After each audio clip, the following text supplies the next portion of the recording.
I have no problem sitting in the court of law,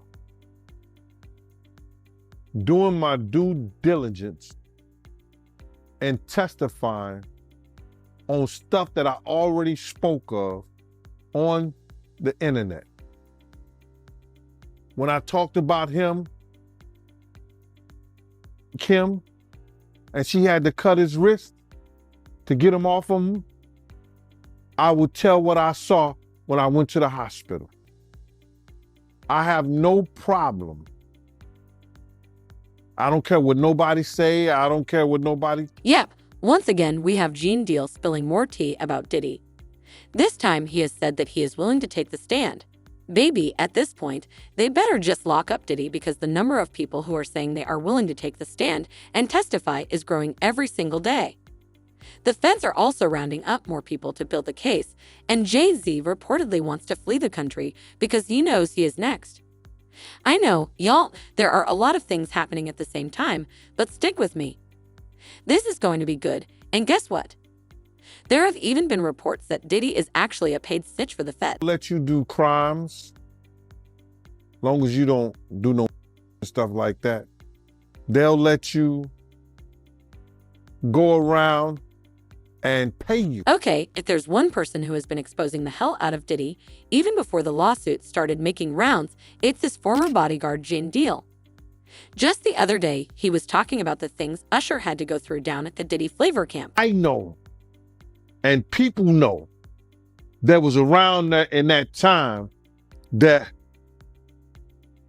Puff and Usher did have a situation. And that situation led Usher to the hospital. And now he's talking about Diddy being a paid snitch and how he's ready to take the stand and testify against Diddy. You know, Gene actually said that people have been reaching out to him in every way, saying that he is trying to purposefully drag Diddy's name through the mud, but he feels he has more than enough proof to make a compelling case. During a sit-down with The Art of Dialogue, where he's been doing most of the spilling, Gene said that he believes Cassie will testify if she's subpoenaed after she sued Diddy in her disturbing lawsuit that sparked a series of claims about him. Other than what happened to her, we know that Cassie has got a lot to say about other people, including Kim Porter, who Gene has been very vocal about. I mean, we already know, thanks to Jaguar Wright, that Cassie had a conversation with Kim Porter, who warned her about Diddy before she died. I will advocate for you. Because, see, I know something that a lot of people don't know. I know that you and Kim Porter had a sit down right before she left us. It's been said that Cassie actually found out what happened to Kim, and she not only kept quiet about it, but was reportedly forced to hide the details. Even though, when Kim was alive, she did try her best to keep Cassie safe. And I know Kim had some very good advice to give you, and I believe that this is why things are happening as they're happening now. Kim was smart, wasn't she, Cassie? Kept you alive and kept you safe. I will advocate for you. So it makes sense that Gene believes that Cassie would testify. Now, Gene Deal also added that he's willing to take the stand himself if authorities want to ask him about Diddy's relationship with Kim. Even if they call me about with Kim. They say, yo, Gene, did you see him beat Kim? I said, on that particular case, no. Have I seen him rough Kim up and use the pillow? He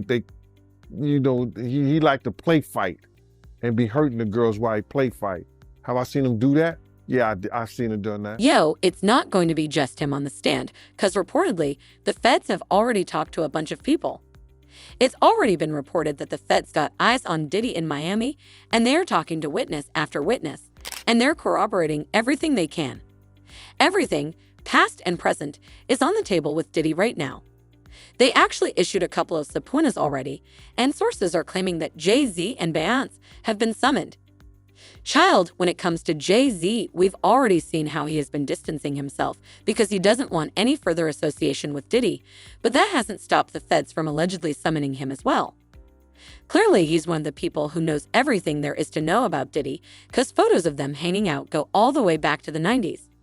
In fact, the entire family is at risk because Queen Bey has allegedly also received a subpoena because just like her husband, she also features a bit in the cases. Remember when it was revealed that Cassie's lawsuit was initially 60 pages, but it was narrowed down to 35 pages? Well, what they edited out was worse than what was left in the lawsuit. And apparently in the lawsuit, Cassie also implicated Jay-Z and Bounds by talking about something that went down at one of Diddy's parties. One close source to the case spilled on that info, saying, "I want to put you on notice about some more info that is coming out from the original 60-page lawsuit that Cassie and her lawyers initially filed against Diddy." So it's been said that Jay-Z and Bounds were implicated in the lawsuit for witnessing Diddy strike her and push her down at one of Diddy's parties. The location, time, and date of this occurrence were not given due to other privacy issues and other concerns regarding this matter. After Diddy roughed her up, Cassie reportedly fled upstairs and locked herself in one of the bedrooms, and Diddy's security tracked her down. Cassie took 30 minutes or more to get herself together. Then, once Cassie was on her way returning to the party, Bounds and Jessica Alba were waiting in the foyer of the house to check on her.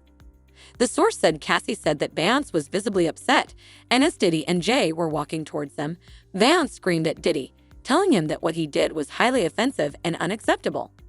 Reportedly, Bounds was also super mad at Jay, and she asked him why he was comforting Diddy instead of checking him. And she reportedly even told Jay that she was starting to lose respect for him after that incident. Bounds, Cassie, Jessica, and about 20 to 25 people left the party after witnessing what happened or hearing about it. The source also said that Cassie left with Jessica and her people because she knew if she left with Bounds, Diddy would track her down because of the connections he had with Jay-Z. Now, I also can't verify this myself, but I came across threads suggesting that Kim told Bounds about the book she was writing on her life and Diddy's life. She probably mentioned it in passing because of how much they hung around with Diddy and Jay-Z, but not because they were pretty close. Reportedly, Bounds told Jay-Z about it, and that's how Diddy found out about the book situation and put the clamps on it before it went any further. Like I said, the Carters know a lot about what's happening, but I also heard reports saying that Jay-Z has every intention of escaping because he knows that whatever will come out against him is nasty, probably even worse than what has already been exposed about Diddy. I've done a few videos about the things Jay-Z has done over the years, so be sure to check those out to get the gist of it all. Anyway, I also mentioned earlier on that Diddy has probably been a paid snitch, which would explain why everyone around him seems to be getting detained, except him. His sons were detained when the raids were going on, his drug mule was also arrested, and 2 of his assistants were also brought in for questioning. So how was it that all these people were questioned except the main character, Baby? It's either the feds are hoping to get bigger fish like people have been suggesting, or the bigger fish are getting protected. I mean, Suge Knight definitely believes something bigger is going on, and there are people being protected, as he tweeted, referencing Clive Davis and Jeffrey Epstein. People, the raids today weren't for Diddy, it was to destroy the incriminating stuff on powerful men. Hashtag Epstein, hashtag Diddy, hashtag Clive Davis. We had Candace Owens also saying that she believes the bigger fish are being protected. As she said, the feds are currently raiding Diddy's house. They already knew what he was up to, but he is going to be the fall guy so they can protect the people at the top of the ring. They are raiding his home to hide evidence, not to find it. That's how this works. Also, based on what Gene said when it comes to millionaires like Diddy, it's not usually about them getting paid, because the feds actually pay their informant very little money. When it comes to people like Diddy, it's about the protection he gets from law enforcement. So the question here is Diddy still getting protection from the feds? Are they just playing in our faces to throw us off? Child, this entire case is just a roller coaster, but let me know what you think is really going on here. And while at it, drop your thoughts on Jay-Z apparently planning to escape in the comment section below.